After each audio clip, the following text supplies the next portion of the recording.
ఇదే పత్రికలు రాశాయి 16 లక్షల కోట్ల రూపాయల పెట్టుబడులు ఆంధ్రప్రదేశ్ రాష్ట్రానికి దావోస్లో వచ్చినాయి, అగ్రిమెంట్లు చేసుకున్నారు అని. దావోస్ అగ్రిమెంట్లో ఎన్ని డబ్బులు వచ్చినాయి, ఎంత ఇన్వెస్ట్మెంట్లు వచ్చినాయి అని నేను రైట్ టు ఇన్ఫర్మేషన్ కింద అడిగినప్పుడు నాకు వాళ్ళు ఇచ్చినటువంటి సమాధానం చెప్తే మీరు ఆశ్చర్యపోతారు.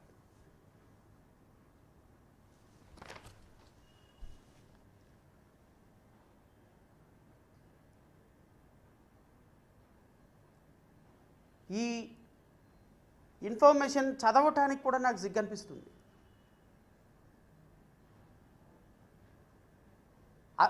ఎంతో ప్రతిష్టాత్మకంగా దావోస్ వెళ్ళి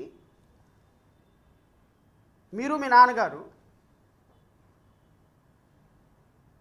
అక్కడ కంపెనీలు కలిసాము, ఇన్వెస్ట్మెంట్లు తీసుకొస్తున్నాము, సింగపూర్ వెళ్తున్నాము, అక్కడికి వెళ్తున్నామని ఇక్కడికి వెళ్తున్నామని తీసుకొస్తే చివరికి వచ్చినటువంటి కంపెనీలు 30 కంపెనీలు. ఏది ఈ 17 నెలల కాలంలో ఆంధ్రప్రదేశ్ రాష్ట్రానికి వచ్చినటువంటి కంపెనీలు 30 కంపెనీలు. ఈ 30 కంపెనీలు కూడా పెడతారో లేదో తెలియదు, వస్తాయో లేదో తెలియదు, ఇన్వెస్ట్మెంట్ వస్తుందో లేదో తెలియదు. నేను అడుగుతున్నా, మీరు దేశంలో విజనరీ కదా, ఈ దేశంలో మీ అంత గొప్ప పారిశ్రామికవేత్త, ఎకనామిక్స్ రిఫార్మ్స్ తీసుకొచ్చేటువంటి వ్యక్తి లేరు కదా, మీరు ఎకానమిస్ట్ కదా. ముఖ్యమంత్రి గారు 2014 నుంచి 2019 వరకు మీ హయాంలో వచ్చినటువంటి పెట్టుబడులన్నీ, మీ హయాంలో వచ్చినటువంటి కంపెనీలన్నీ, మీ హయాంలో కల్పించినటువంటి ఉపాధి ఎంత, దమ్ము ధైర్యం ఉంటే 2014 నుంచి 2019 వరకు ఒక వైట్ పేపర్ రిలీజ్ చేయండి సార్. ఎంత దుర్మార్గంగా, ఎంత దౌర్భాగ్యంగా ఒక పత్రికలు ఈ విధంగా ప్రజల ఆలోచనల్ని, ప్రజల యొక్క మస్తిష్కాల్లో దూరి ఆ మట్టిని మస్తిష్కాల్లో ఉన్నటువంటి మెదడు మొత్తాన్ని పక్కకి నెట్టి ఇంత మట్టి మూత పెట్టినట్టుగా మీరు ప్రతిరోజు కథనాలు రాస్తుంటే చూసి చదవాలంటే యావగింపు వేస్తుంది సార్. ఈ స్థాయిలో ఎలివేషన్స్ కరెక్ట్ కాదు. నిన్న ఈ ఆంధ్రజ్యోతి పేపర్ రాస్తుంది 13.25 లక్షల కోట్ల రూపాయల పెట్టుబడులంట. అఫ్కోర్స్ ఇదే రిప్లికేట్ అయింది ఈ పత్రిక కూడా. ఈ పత్రిక కూడా అదే రాసింది.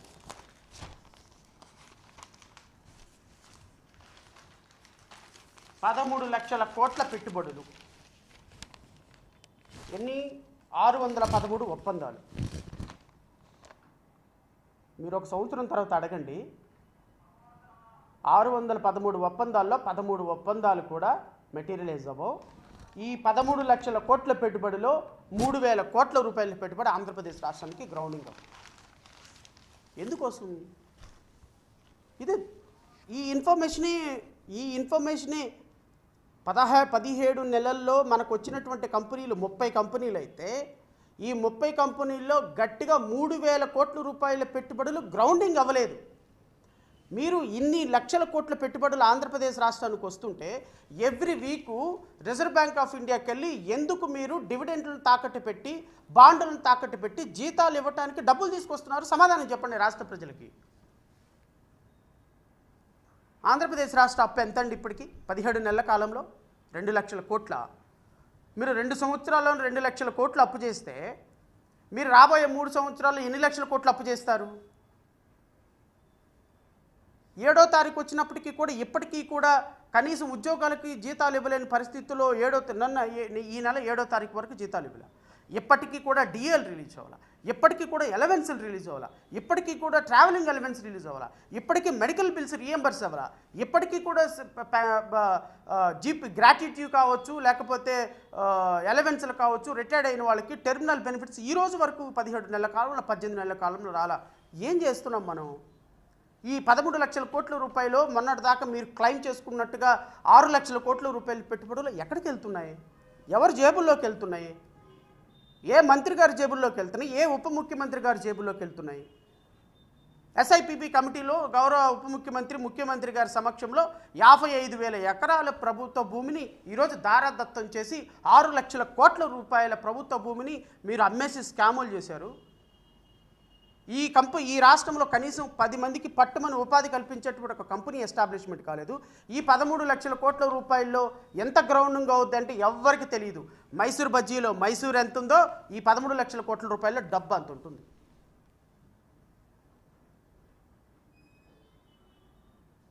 రాష్ట్ర ప్రజలు గమనించాలని కోరుతున్నా.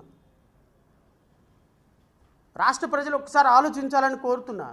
ఈ మీడియా మనల్ని మ్యానిపులేట్ చేసి ట్రాప్లో పడేసి ఈరోజు రాష్ట్ర ప్రజల సంపదని ఎలా ప్రభుత్వం అధికారికంగా తమ అనుచరుల జేబుల్లోకి కుక్కుతుందో, అనుచరులకి ఏ విధంగా భూముల్ని దారాదత్తం చేస్తుందో ఒక్కసారి ఆలోచించమని కోరుతున్నా. ఇలాంటి ప్రభుత్వాన్ని ఎన్నుకున్న మీరు, ఇలాంటి ప్రభుత్వాన్ని ఎన్నుకున్న మనం, ఇలాంటి ప్రభుత్వాన్ని పరిపాలించమని అధికారం అప్పచెప్పిన మనం ఒక్కసారి పునరాలోచించమని కోరుతున్నా. ఎందుకండి అధికారం ఇచ్చింది? ప్రజల్ని పరిపాలించడానికి మీకు అధికారం ఇచ్చారా, లేకపోతే మీ సామాజిక వర్గానికి దోచిపెట్టమని డబ్బులు ఇచ్చారా? విశాఖపట్నంలో ఒక యోగా దానికి 400 కోట్ల రూపాయలు ఖర్చు పెట్టారే. డిఏలు లేక, టీఏలు లేక కానిస్టేబుల్స్, పోలీస్ కుటుంబాలు అల్లమో రామచంద్రాన్ని ఏడుస్తున్న అప్పులు తెచ్చుకొని వాళ్ళకి కనీసం ఒక నెలకు 30 కోట్ల రూపాయలు రిలీజ్ చేయలేరా సార్? మీ అంగులకి, మీ ఆర్భాటాలకి వేల కోట్ల రూపాయలు ఖర్చు పెడతారే. మాదాపూర్లో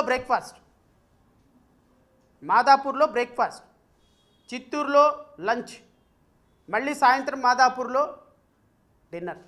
ఎవరి షెడ్యూల్ ఇది? గౌరవ ఉప ముఖ్యమంత్రి గారి షెడ్యూల్. మాదాపూర్లో నుంచి స్పెషల్ ఫ్లైట్ గన్నవరంలో నుంచి హెలికాప్టర్ చిత్తూరులో నుంచి మళ్ళీ గన్నవరానికి హెలికాప్టర్, అక్కడి నుంచి మళ్ళీ స్పెషల్ ఫ్లైట్లో మాదాపూర్. ఎంత డబ్బులు అవుతుంది సార్? ఉప ముఖ్యమంత్రి గారికి స్పెషల్ ఫ్లైట్లు ఉన్నాయా?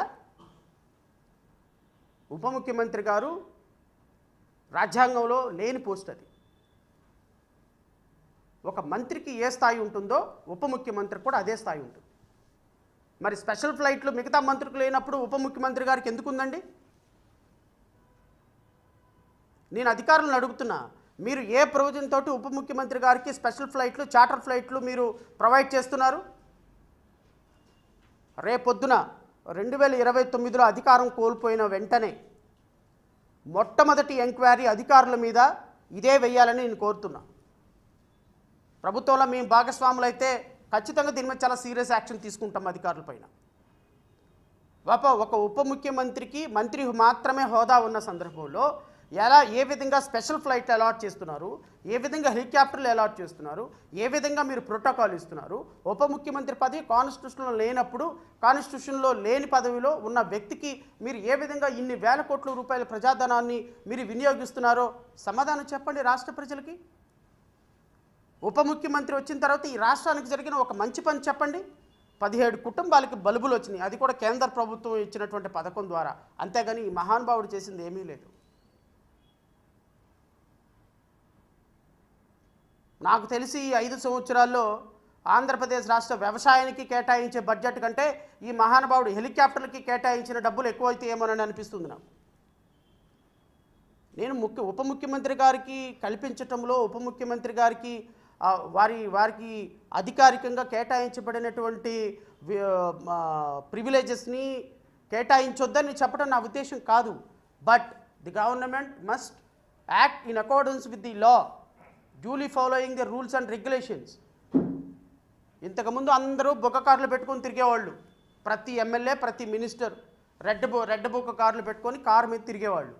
సుప్రీంకోర్టు చెప్పింది పిచ్చి పిచ్చి వేషాలు వేయొద్దు, ఈ దేశంలో నలుగురికి మాత్రమే రెడ్ బుక్ పెట్టుకునే అవకాశం ఉంది, మొత్తం ఈ దేశంలో తీసేయండి. రాష్ట్రపతి, ప్రధానమంత్రి, సుప్రీంకోర్టు చీఫ్ జస్టిస్ తప్ప ఈవెన్ హైకోర్టు చీఫ్ జస్టిస్లు కూడా రెడ్ బుక్ పెట్టుకునే అవకాశం లేదు, తీసేయమంటే ఈరోజు ఎవ్వరు కూడా దేశంలో వాడటంలా. ఎందుకు వాడటంలా? సుప్రీంకోర్టు జడ్జిమెంట్ అది. లైక్ వైజ్ పవన్ కళ్యాణ్ గారు కూడా ఉప ముఖ్యమంత్రి మాత్రమే. ఆయన ఉప ముఖ్యమంత్రి అంటే కేవలం మంత్రి మార్గంలో ఉన్నటువంటి ఒక మంత్రి మాత్రమే. అలాంటి మంత్రికి మీరు స్పెషల్ హెలికాప్టర్లు ఎలా ఇస్తున్నారు? స్పెషల్ ఫ్లైట్లు ఎలా ఇస్తున్నారు?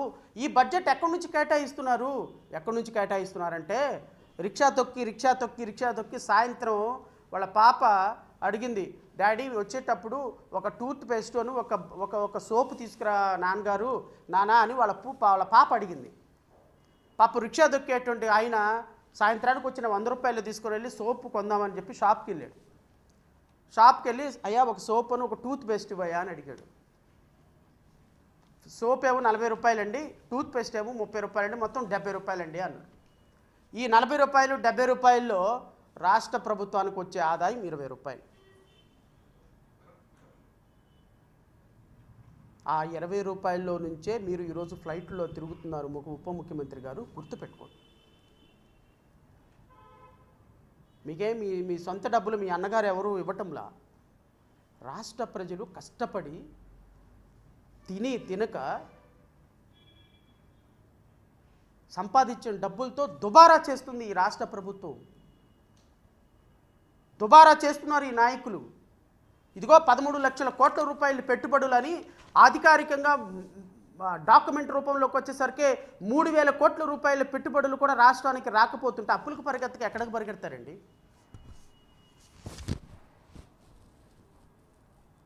ఎందుకు అప్పులు చేస్తున్నారు? ఎందుకు జీతాలు ఇవ్వలేకపోతున్నారు? ఎందుకు ఈ రాష్ట్రానికి పెట్టుబడులు తీసుకొస్తున్నామని అధికారికంగా పత్రికల్లో ప్రకటనలు ఇచ్చుకొని 1,000 కోట్ల రూపాయలు అధికారికంగా ప్రకటనలు ఇచ్చుకుంటున్నారు? ప్రతి ప్రభుత్వ ప్రకటన మీద నారా లోకేష్ ఫోటో, చంద్రబాబు నాయుడు ఫోటో, యువతల పక్క పవన్ కళ్యాణ్ ఫోటో. ఏ కెపాసిటీలో Nara Lokesh photo and Pawan Kalyan photo వేస్తున్నారు? ఇది సుప్రీంకోర్టు జడ్జిమెంట్కి, ఈ భారతదేశ చట్టానికి వ్యతిరేకం కాదా? 2 లక్షల పుస్తకాలు చదివిన పవన్ కళ్యాణ్, నీకు ఈ విషయం తెలీదా?